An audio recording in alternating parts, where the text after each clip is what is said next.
Tahsildar madam ಎಲ್ಲ ಅಧಿಕಾರಿ ವರ್ಗರು ಹಾಗೂ ಮುಂದಿನ ಇರತಕ್ಕಂಥ ಎಲ್ಲ ನನ್ನ ಸಹೋದರರೇ ಸಹೋದರಿಯರೇ ಅಣ್ಣ ತಮ್ಮಂದರೆ ಅಕ್ಕಗಿರಿ ಅಧಿಕಾರಿ ವರ್ಗದವರೇ ಮಾಧ್ಯಮ ಮಿತ್ರರೇ, ಇವತ್ತು ಬಾಬಾ ಸಾಹೇಬ್ ಅವರ 135ನೇ ಜಯಂತಿ.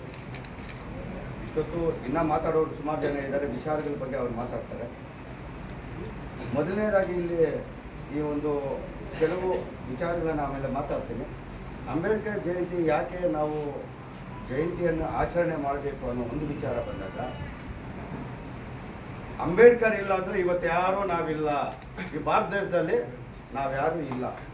ಅಂಬೇಡ್ಕರ್ ಇಲ್ಲದೆ ಇದ್ದಿದ್ರೆ ಇವತ್ತು ನಾವೊಂದು ಈ ಥರ ಡ್ರೆಸ್ ಹಾಕ್ಕೊಂಡು ಬಂದು ಈ ಥರ ಅಧಿಕಾರದಲ್ಲಿ ಕೂತ್ಕೊಂಡಿರ್ತಕ್ಕ ಎಲ್ಲ ಅಧಿಕಾರ ವರ್ಗದವರು ಅಷ್ಟೇ ಯಾರೇ ಆಗಲಿ ಸೀಟ್ ಮೇಲೆ ಕೂತ್ಕೊಳ್ಳೋಕ್ಕೆ ಅವಕಾಶ ಇರ್ತಾ ಇಲ್ಲ.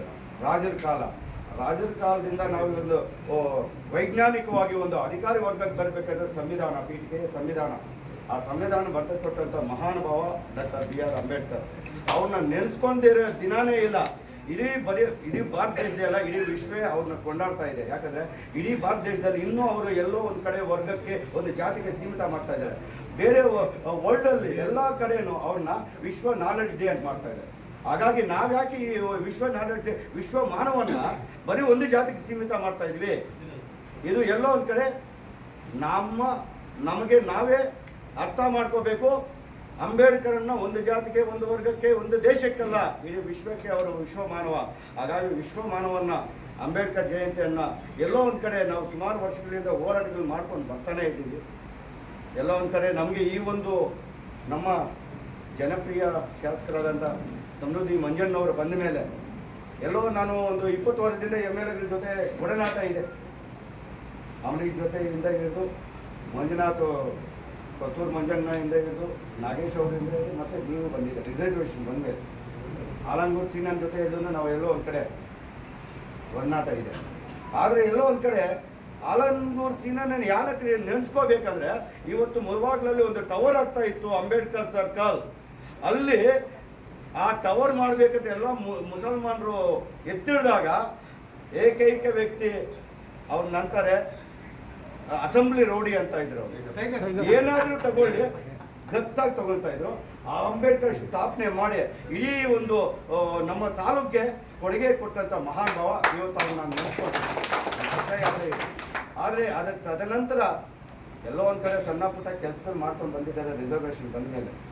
ಅದಾದಮೇಲೆ ಅಂಬೇಡ್ಕರ್ ಸ್ಟ್ಯಾಚ್ಯೂಗೆ ಮೇಲ್ಛಾವಣಿ ಬೇಕಂತ 20 ವರ್ಷದ ಹೋರಾಟದಲ್ಲಿ ತಮ್ಮಿಂದನೇ ಆಗಿದೆ. ಹಾಗಾಗಿ ಅದು ಒಂದೇ ಅಲ್ಲ, ಬಜಾರ್ ರಸ್ತೆ 40 ವರ್ಷಗಳಿಂದ ಇಲ್ಲೆಲ್ಲ ನನ್ನ ಮಿತ್ರರಿಗೆ ಗೊತ್ತಾಗಿದೆ, ಎಲ್ರಿಗೂ ಗೊತ್ತು. ನಾಗರಾಜ 48 ವರ್ಷದಿಂದ ಬಜಾರ್ ರಸ್ತೆ ಅಂಬೇಡ್ಕರ್ ಬಜಾರ್ ರಸ್ತೆ ಅಂತಿತ್ತು. ಆದರೆ ಇದುವರೆಗೂ ಇಂಪ್ಲಿಮೆಂಟೇ ಇರಲಿಲ್ಲ. ಅದನ್ನು ಪಾಂಪ್ಲೆಟ್ ಪ್ರತಿ ಕಾರ್ಯಕ್ರಮಕ್ಕೆ ತಹಸೀಲ್ದಾರ್ ಮೇಡಮ್ ಅವ್ರಿಗೂ ಕಮಿಷನರ್ ಅವ್ರಿಗೂ ಇವರು ಇರಲಿಲ್ಲ ಪಾಪ, ಎಲ್ರಿಗೂ ಇಂಟಿಮೇಷನ್ ಮಾಡ್ಕೊಂಡೇ ಬರ್ತಾ ಇದೆ. ಹೋದ ವರ್ಷ ಅಂಬೇಡ್ಕರ್ ಜಯಂತಿಗೆ ತಮ್ಮ ಕೈಯಿಂದನೇ ಅಂಬೇಡ್ಕರ್ ಬಜಾರ್ ರಸ್ತೆ ಬೋರ್ಡು ಹಾಕಿದ್ದಾರೆ. ಅದಾದಮೇಲೆ ಅಂಬೇಡ್ಕರ್ ಭವನ ಬೇಕು ಅಂತ 2000 DK ರವಿ ಸಾರ್ ಇದ್ದಾಗ ಗಲಾಟ ಮಾಡಿ ಎಲ್ಲೋ ಒಂದು ಕಡೆ 31 ಗುಂಟೆ ಇತ್ತೀನಿ. ಆ ಜಾಗ ಸಾಲಲ್ಲ, ಮುಂದ್ಗಡೆ ಮಶಾನ ಇದೆ, ಅದು ಅಡ್ಜಸ್ಟ್ ಆಗಲ್ಲ ಅಂತ. ಅದು ಬಂದ ಮೇಲೂ ಅಲ್ಲೇ ಮಾಡಬೇಕು ಅಂತ ನಾವು ಒತ್ತಾಯ ಇತ್ತು. ಎಲ್ಲೋ ಒಂದು ಕಡೆ ನೀವು ಇಟ್ಕೊಂಡು ಇದು ಜಾಗ ಸಾಲಲ್ಲ, ಇನ್ನೂ ಸ್ವಲ್ಪ ಜಾಗ ಎಕ್ಸ್ಟ್ರಾ ಕೊಟ್ಟು ಮತ್ತಷ್ಟು ಅವಾಗ 1,25,00,000 ಬಂದಿತ್ತು, 3.25 ಕೋಟಿ ಹಾಕಿ ಅನುಕೂಲ ಮಾಡಿಕೊಟ್ಟಿದ್ದೀರಾ. ಇವೆಲ್ಲ ಯಾಕೆ ಹೇಳ್ತಾ ಇದ್ದೀನಿ ಅಂದರೆ, ಮುಂದೆ ಇನ್ನೂ ಮಾಡಬೇಕಾಗಿರೋ ಕೆಲಸಗಳು ಜಾಸ್ತಿ ಇದೆ. ಅಂಬೇಡ್ಕರ್ ಜಯಂತಿಯನ್ನು ನಾವು ಮಾಡಿದ್ದೀವಿ. ನೆಕ್ಸ್ಟ್ ಅಂಬೇಡ್ಕರ್ ಜಯಂತಿ ಮಾಡಿದಾಗ ದಯವಿಟ್ಟು ಸ್ವಲ್ಪ ನಾನು ಹೇಳಿದ್ನಲ್ಲ, ಎಲ್ಲ ಸರ್ಕಾರಿ ಇಲಾಖೆ ಅಧಿಕಾರಿಗಳಿಂದ ಮಾಹಿತಿ ಪಡೆದು ಏನೇನು ದಲಿತ ವರ್ಗಕ್ಕೆ ಫಲಾನುಭವಿಗಳಿಗೆ ಏನೇನು ಸವಲತ್ತು ಸಿಗುತ್ತೋ ಆ ಒಂದು ಅಂಬೇಡ್ಕರ್ ಜಯಂತಿ ವೇದಿಕೆಯಲ್ಲಿ ತಾವು ಅದನ್ನು ಪೂರ್ಣಗೊಳಿಸಬೇಕು. ಅಂಬೇಡ್ಕರ್ ಆಚಾರ ವಿಚಾರ ಮತ್ತು ಅವರು ಏನು ಬಡವರ ಬಗ್ಗೆ ಕಾಳಜಿ ಇತ್ತೋ ಆ ಕಾಳಜಿಯನ್ನು ತಾವು ಅಂಬೇಡ್ಕರ್ ಕಟ್ಟ ಅಭಿಮಾನಿಯಾಗಿ ತಾವು ಮಾಡಬೇಕಂತ ನಾನು ಕೋರ್ಕೊತ ನಿಮಗೆ ಧನ್ಯವಾದಗಳು ಹೇಳ್ತಾ ಇಷ್ಟು ಮಾತಾಡೋಕ್ಕೆ ಅವಕಾಶ ಕೊಟ್ಟ ತಮ್ಮೆಲ್ಲರಿಗೂ ಅಂದಿಸ್ತಾ ನಾನು 2 ಮಾತು ಎಲ್ರಿಗೂ ಭೀಮ ವಂದನೆಗಳು. ಅಂಬೇಡ್ಕರ್ 35ನೇ ಜಯಂತಿ ಶುಭಾಶಯಗಳು.